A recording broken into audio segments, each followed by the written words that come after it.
Welcome to Outside the Box. Hey everyone, and welcome back to Outside the Box. So glad you're able to join us. And as you can see in our last video, we introduced the Creality. We unboxed the Creality Hallet Mage 8K 3D printer. It is a resin-based printer, and we are excited to use it, open up many opportunities for us to expand our creativity and just do some fun stuff with. One of the things we really wanted to print on this thing was action figures. Now the Crash Dummies have a crash test center. Double Dragon. Billy and Jimmy lead in their Double Dragon cruiser. He's been called the greatest, the strongest, the first among heroes. Grand Slam and Rap Slam to hit. Unfortunately, the ball didn't go anywhere because it was attached to a pole. Ace, Jam, and Big Flamu. 4 heroes fighting to stop the evil Dr. Piranha. Poison can't hurt my tech shield suit. Bye, Batman. Not just any action figure. We wanted to challenge ourselves to not only print an action figure, but build that action figure. Make it a 3D model, articulations and everything, and then print it and have it for something we can play with. But we had to think, who would we do? What kind of action figure would we do? And we kept coming back to one series that all of us collectively love, and that is TMNT 2012.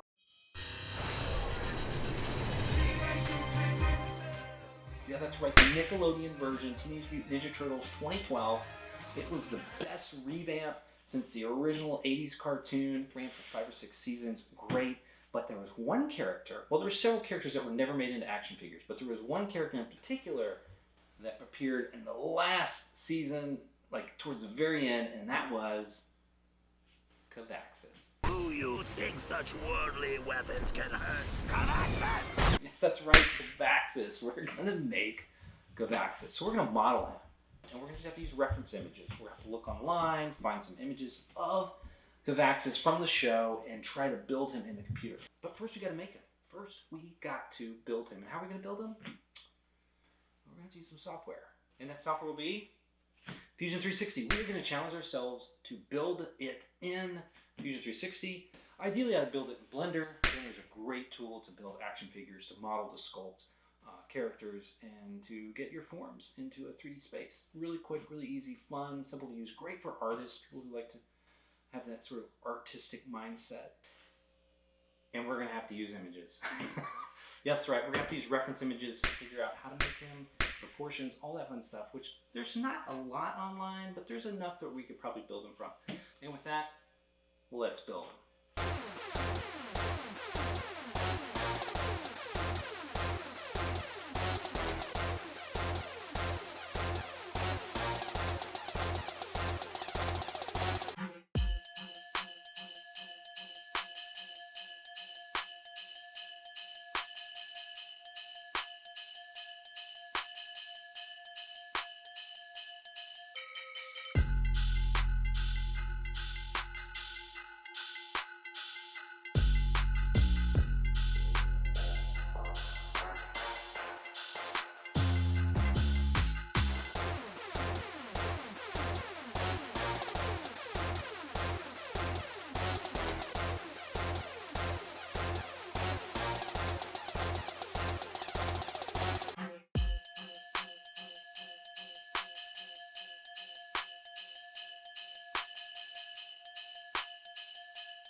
That's it.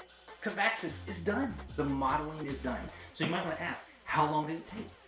It was probably a good 2 days worth of time to honestly build him. And a lot of it was trial and error, figuring out what worked, what didn't work, going back. The beauty about building it in Fusion 360 was we have a history tree where we can dial back that history to where we started. We can make incremental changes and then we can dial it forward and resolve any other upstream issues that can happen from our change from downstream. So that was nice. We can also jump right into our form editor and start building just pulling points. So that was cool. I really like that about this program. I had the flexibility, the parametric side of it, and then I had the ability to just freehand and do whatever I want. So it kind of reminded me of Blender in that sense. Definitely not as much flexibility as Blender when it came to the organic sculpting side. You sacrifice a little bit for each one, but it's interesting. We'll see how they print, how they look. Mechanically, I think it's going to work in theory, but we'll see. Once we get our resin, we start printing some stuff, we're going to find out really quickly if we have done things correctly. We can only do so much evaluation with the resin we have, the high precision. We can't really test out a lot of the flexibility in the joints because this resin just isn't flexible. It's going to break.